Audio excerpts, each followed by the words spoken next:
All right, we are here. Looks like we're all here. Everybody's here. And everyone watching, hopefully you are there too, and you're maybe sharing this with a friend or starting a watch party on Facebook or whatever you're doing. Thanks for joining us. Ron and Ann here with another edition of our Better Us Home Isolation Edition, I guess you call it. Or a Better Us at Home is what I like to, because we're all at home, aren't we? All of us are at home.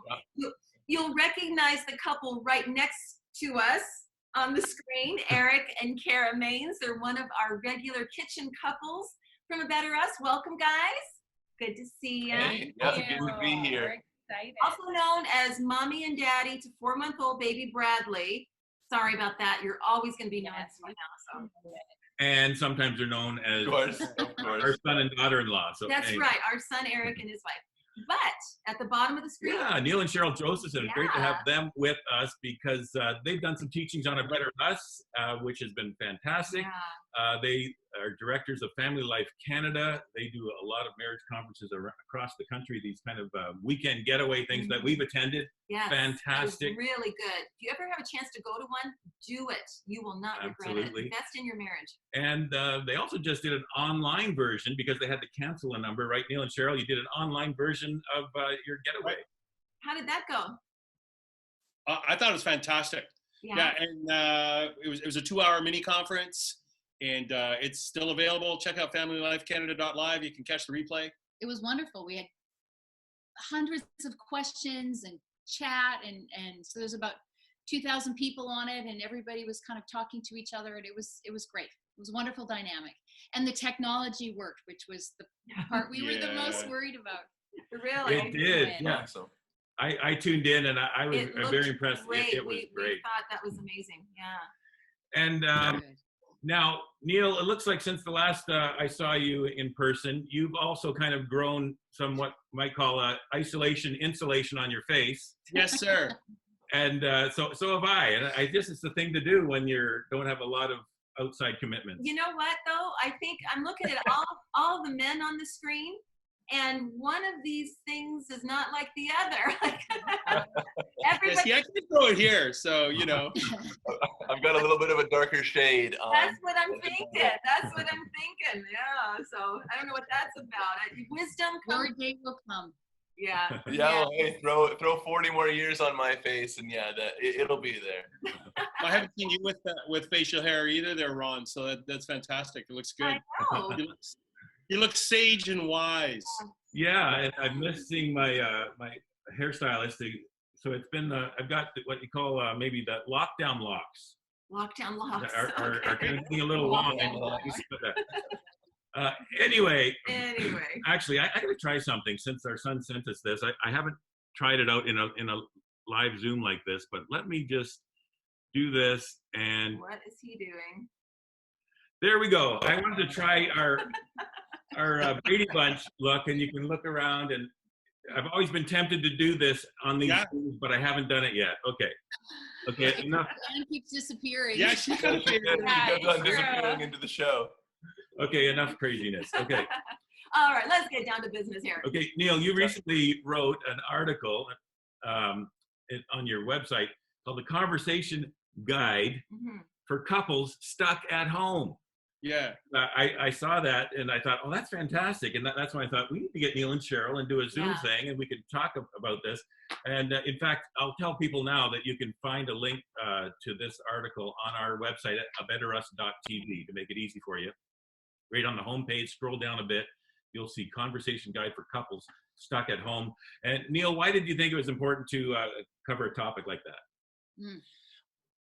In spite of the fact that we have a lot of proximity, it's possible that people aren't really having quality conversations, so we have this opportunity, but we just thought if we gave people a little bit of a tool.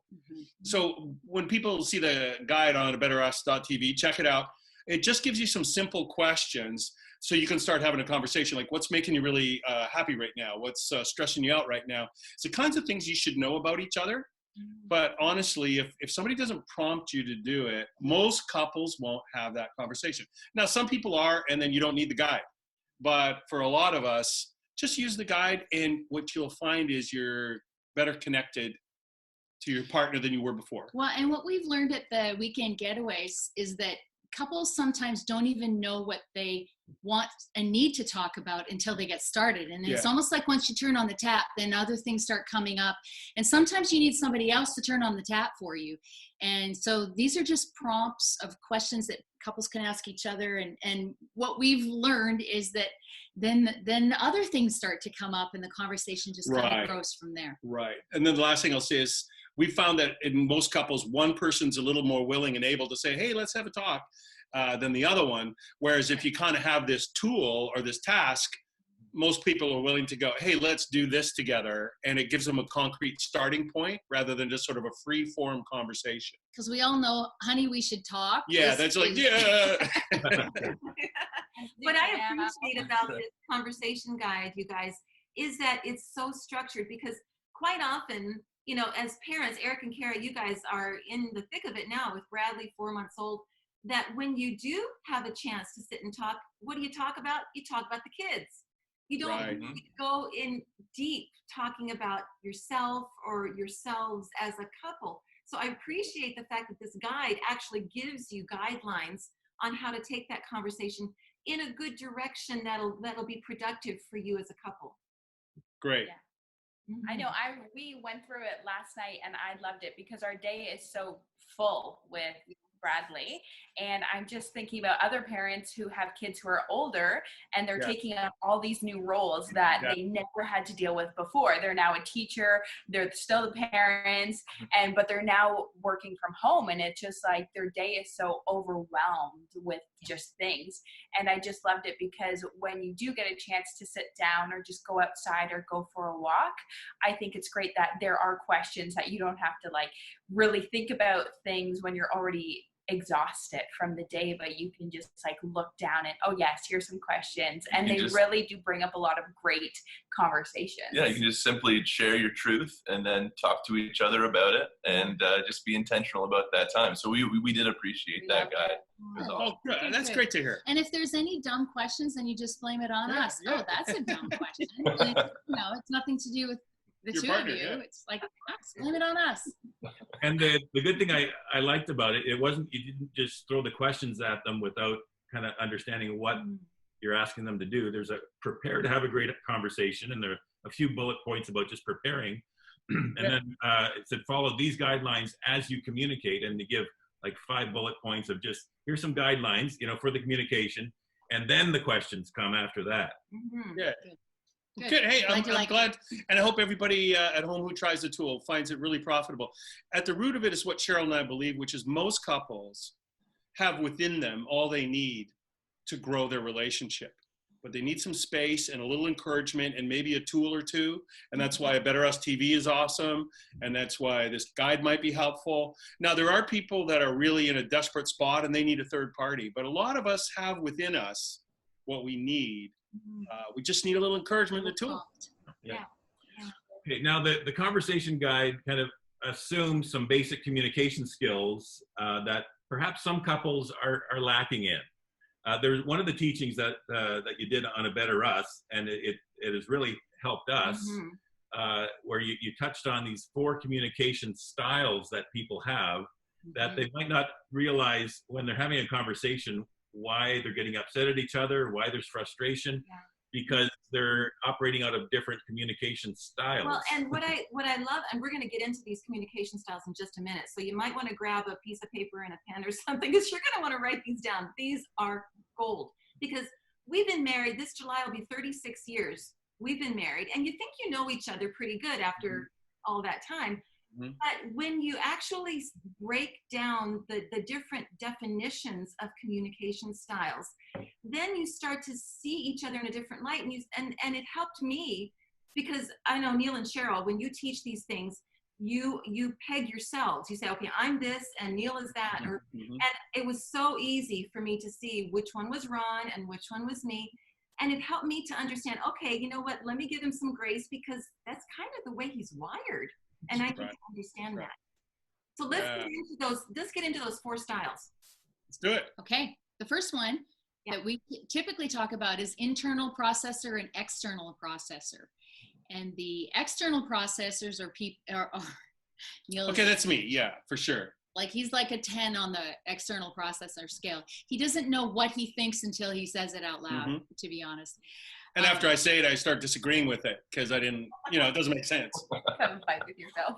Yeah, exactly. And then internal processors on the other side, extreme internal processors have to think it all through in their head before they can speak it out.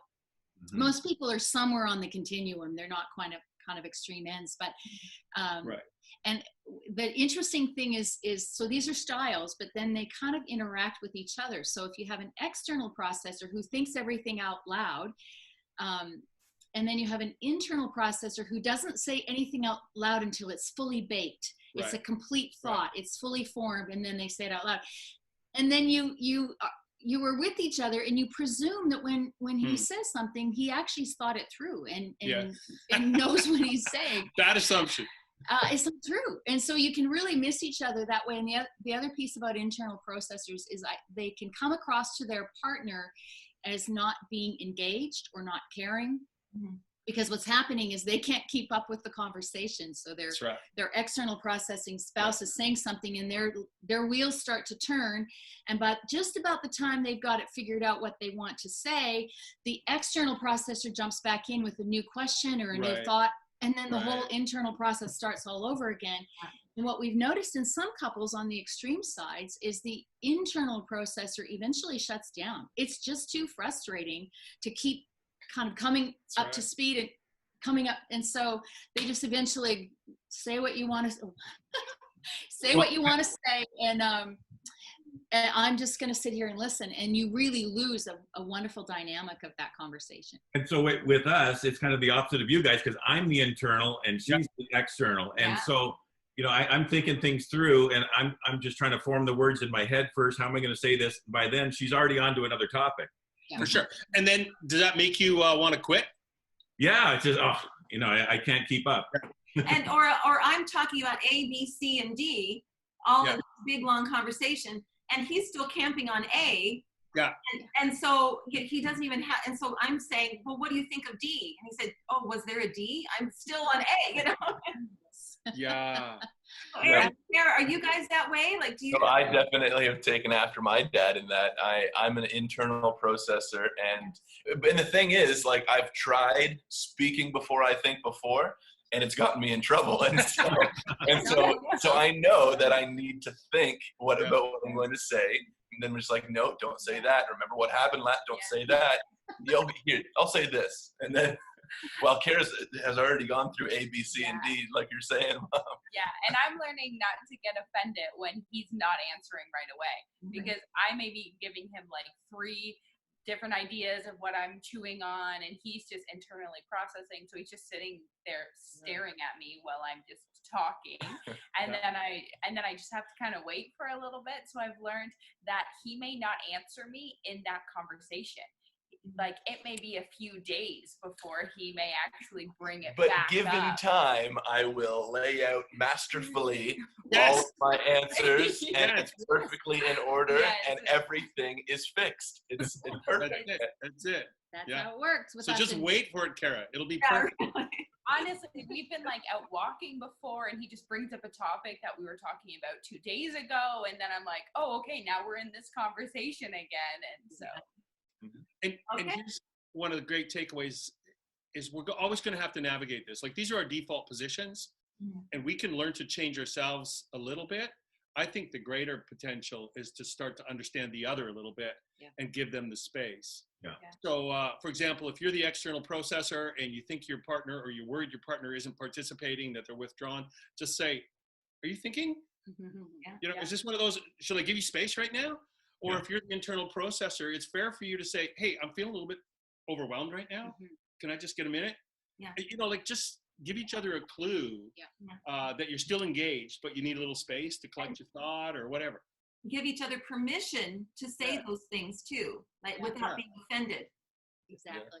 Okay, so number 1 is internal processor versus external processor communication style. And so number 2. Okay, so here's a big one that plays out with us is minimizer and magnifier. So you both experience something in your home, in your relationship, and one of you tends to, and this would be me, would tend to go, oh, it's all going to work out. Don't worry. You know, like that's how I handle stress, is I try to dial it down and you know, master all the elements. You're not really a big magnifier, but that could be me minimizing it. I don't know. Be. I don't think I'm a strong magnifier, but I will respond that way when I think he's minimizing. Yeah. When it feels like he's not aware of the significance of the situation, he probably is, but he's tamping it all down. But to my mind, he's not getting it. So I have to ramp it up a little bit. So you're going to help me in order for him to understand just how important this is. And then what happens is I ramp up and he minimizes even more, and this dynamic happens a lot in couples. One ramping and the other's tamping, and you know, something happens with the kids, and oh, you know, it's gonna be okay. They'll turn out fine. No, they're gonna go to jail, and they'll never, you know. and I don't know. You can. Oh, it's very, very common dynamic in couples. And I would say it's particularly common in these COVID days. Yes. Sure. People are responding in different ways. You have different levels of fear, and when you voice that fear, if your partner sort of tries to manage their fear and their stress by damping it down, it just accelerates yours. Like, no, you don't get how serious this is, or how you just nailed us on that one, because I'm in Neil's camp on this one as the minimizer, and Anne's being extra careful with everything. Did you wipe down all those groceries when they came in the house, or keep them in the garage for 3 days before they come in the house? And come on, it's not that bad, you know. But she's trying to keep the standard up here, and mine might be a little lower. And I'm trying to be sensitive to her needs. Exactly as you're saying, Cheryl, because I think he's minimizing too much. I'm magnifying even more, and he sees that, and so he wants to bring me down. And Eric and Kara, tell me you guys aren't like this. I see you nodding. It's completely us as well. I definitely am a minimizer, and maybe it has to do with my internal processing as well, because it's like, you know what, given time, an issue is going to be nothing. I'll figure that out. Just give me some time to think about it. And I find that this leaks into my security with us. Like, I'll be like, but you don't understand. Now I don't feel secure, so I'm going to maximize this. So then you see the importance. So then you try and make me feel more secure about this situation. Or if she brings everything in as a 10, then I'll take it seriously every single time. Maybe bring it up. But you know, things aren't as, and that's me minimizing again. Maybe I won't do that right now. That's me minimizing again. And just to be clear, it's not a gender related all the time. I mean, in the three of us, it is the women who tend to be more on the magnify side, but it's not true. It's not gender specific. Sometimes it's the guys in the relationship. And what happens is both of you end up behaving in ways that aren't comfortable for you because you're compensating for the other. So I think it's important almost to kind of acknowledge what's happening and say, okay, let's take a reset. Yeah. I won't minimize so that you don't have to go crazy and magnify this. And so might not want to use the word crazy. Because that's me, a minimizer, right? Don't use the word crazy. Yeah. No, but here's the good thing about naming it, and it's really, really important. Because if we don't name it and just go, okay, that's your wiring is to minimize, your wiring is to magnify. Let's learn from that, because maybe I'm missing something. You know, let's learn from that. Maybe I am overreacting. You can have that kind of calm thing, or else you can do what a lot of people do, which is you just don't get it. You never take my feelings seriously. You know, it starts to become real personal, right? Instead of just saying, hey, this is an inborn difference we got to navigate. It becomes a value judgment. You never take me seriously. You always overreact, you know, and that's where a lot of couples blow up. And it's fundamentally just a communication style difference. But it so gets out of control, doesn't it? A lot of the couples we work with struggle with this. Yeah, that's good. Okay, so that's minimizer versus magnifier. So that was number 2. Number 3. Number 3 is feelings and facts. So one of you tends to speak more about how you feel. The other one of you can be more factual, just the facts. Just tell me the facts. As a matter of fact, feelings just get in the way. I don't know how to solve a problem if you keep bringing in all this emotion. So the fact people tend to be pretty cut and dried. And it's not that they don't feel, but for them, feelings are sort of in a different category. And for the feelings people, the feelings usually is the conversation. Like that's what we need to talk about is the emotion. The facts will solve themselves, but we need to talk about the feelings. And a lot of couples miss each other on this one. And probably the biggest tool we can offer is, if you're having a facts conversation, don't introduce feelings. And if you're having a feelings conversation, don't introduce facts, because that's where you go off track. So somebody's saying, I'm feeling really, really lonely. I'm feeling really, isolated right now. And the other one of you says, well, you actually went to the grocery store, 15 minutes ago, and we had a Zoom See, call. that's answering blah, blah, with blah. facts. Yeah. No, I'm just feeling lonely. Right. He's definitely been guilty of that, where I come to him with my feelings, and he'll do that. He'll just give me facts after facts. Even recently, yeah, honestly, as you're talking, I'm thinking about conversations we just had even yesterday, and I'm like, okay, yeah. I was Hey, guilty of that. Let me give you a tool that I use when I kind of sense like feelings are coming and I'm not really ready for it. I go, hey, that sounds hard. Tell me more about that. See, I'm buying myself some time. Tell me more about that. Internally process what's going on. Backing up, because I definitely use that one. Yeah, that's a good tool. I'm the facts guy. Yeah. And I want to fix things, of course, as most guys do. They just say, okay, here's A, B, C, D, add E and equals F. But I remember early on in our marriage, someone asked me, so what kind of have you discovered the most about women, or about Anne? I said, how emotional she is. And that was my answer, how emotional she is.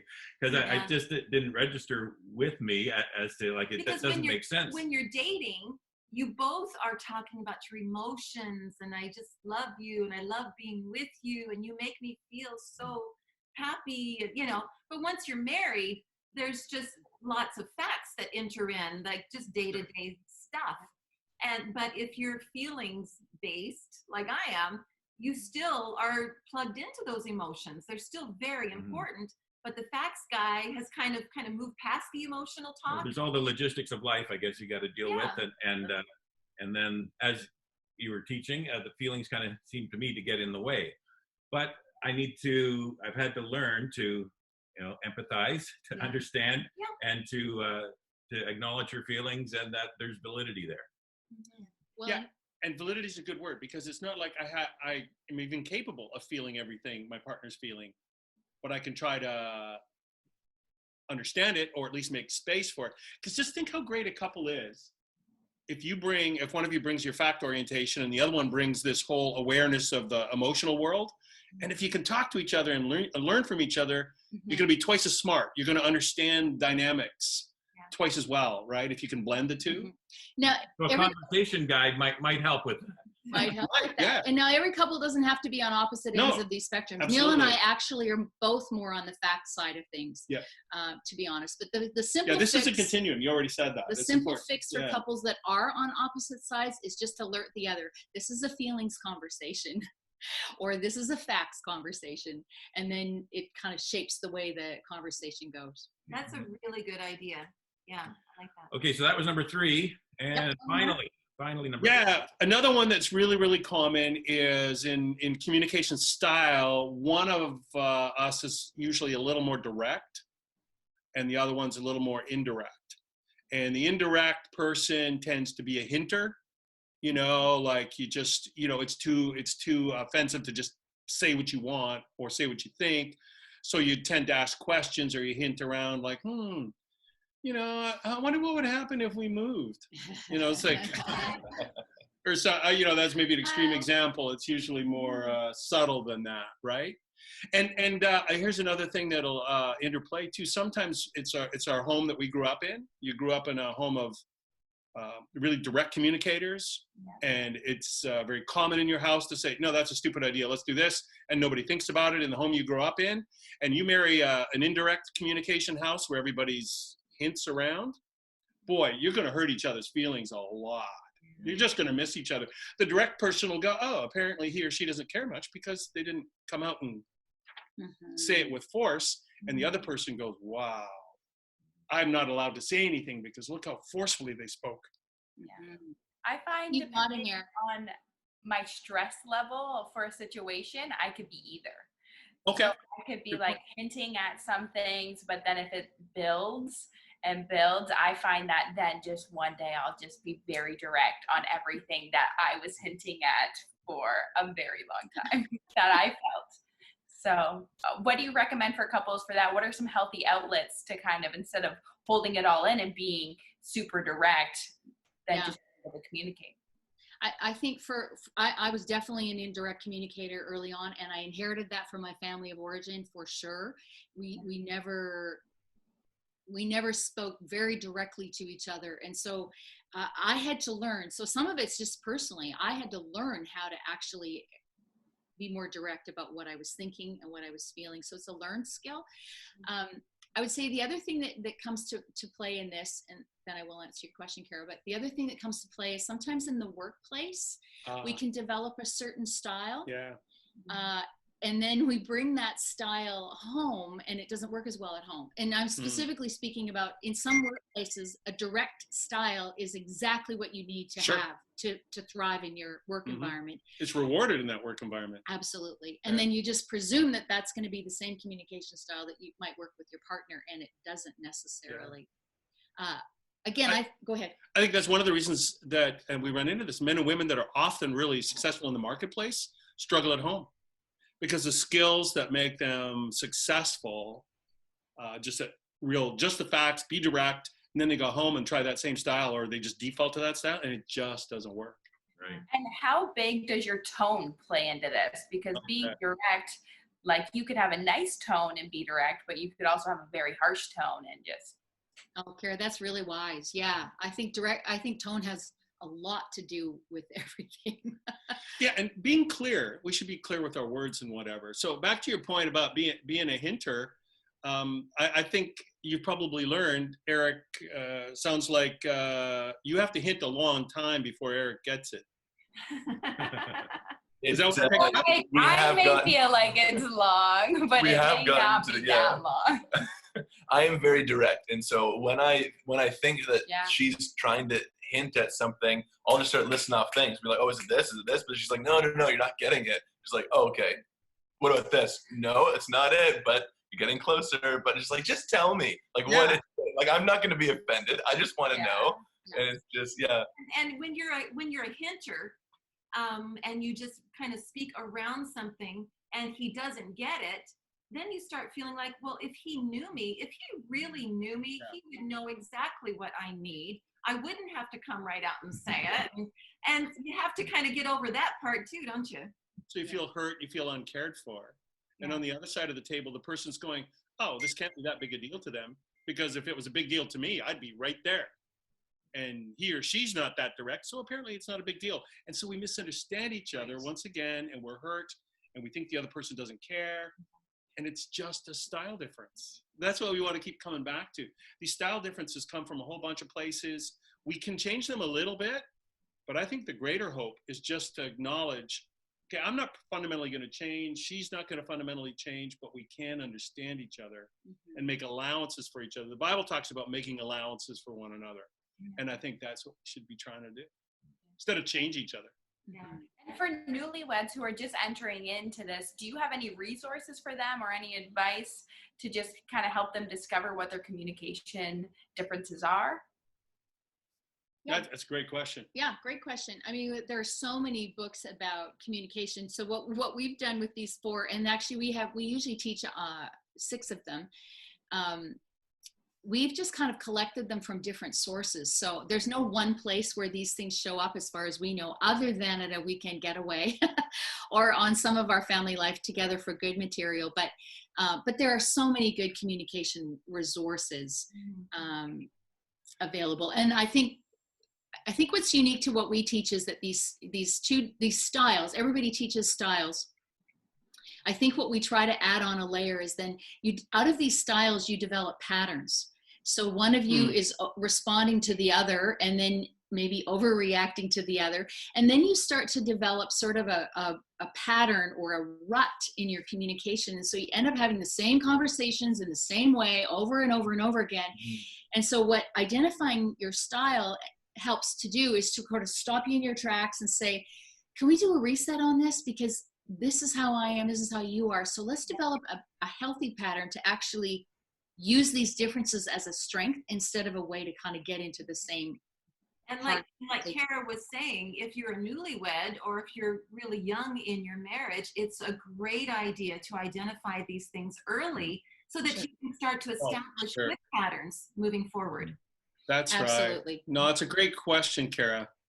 And I don't have one book to point you to. I think here's the irony. If you could communicate about your communication differences, you could sort it out. Yeah. But if you're fundamentally at odds as communicating, it's tough to break that. You need maybe a third party if you're really stuck. And Neil and Sharol, I remember when we attended one of your weekend getaways with Family Life Canada, on this section, we thought it was helpful that we individually, we had our own note pages that you handed out. Yeah. And there was continuums on there, like internal processor versus external processor. You each gave each of us, time to plot somewhere on that continuum where you are. Put a little dot where you think on the continuum you are between external. And so we did that, and then we compared notes with each other, and we had the aha moments. Like, oh, okay. So just doing even that exercise, I think, is very helpful. So for anybody listening, they could do that with these four things these four continuums we just laid out.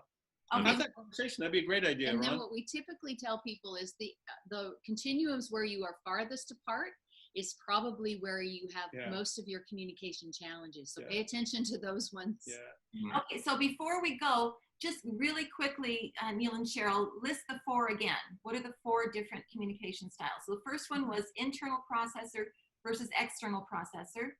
The next one was minimizer or magnifier. Okay. Right. And then we talked about feelings and facts. Okay. And then direct and indirect. Okay. Yeah. Awesome. Okay, and then Excellent. so in wrapping up, we started off talking about this conversation guide for couples that Neil wrote, and if you go to betterus.tv, you'll find a link to the Family Life website where this is, and you can. But we thought it'd be helpful before you get into the conversation, maybe to have an understanding of these communication styles that will help you in the conversation. It will. Undoubtedly it will. Okay. Hey, can we just mention one other resource? We're actually doing a webinar this Saturday on, of course, I don't know when people are watching this, but on communication. So you can find familylifecanada.live. You can find out when it is. And of course, isn't it great? There's so much stuff online now. What you guys are doing with the Better Us TV and these at-home versions. Right. There's just a wealth of stuff. So I hope people will grab a hold of it. Absolutely.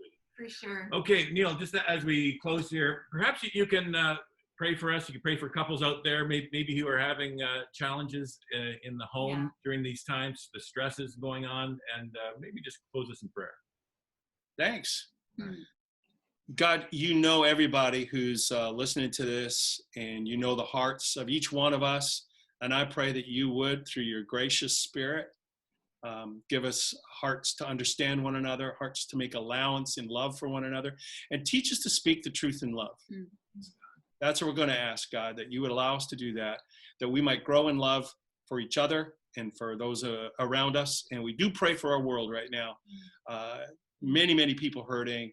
And I just pray that the strong ones would reach out and help, and the weak ones would know your grace. We pray this in Jesus' name. Amen. Amen. Amen. Neil and Sharol, thank you so much for joining us. It's been a great conversation.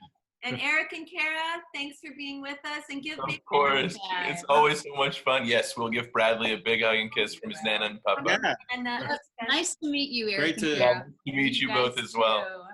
Bye. Okay. Bye, everybody. Signing off.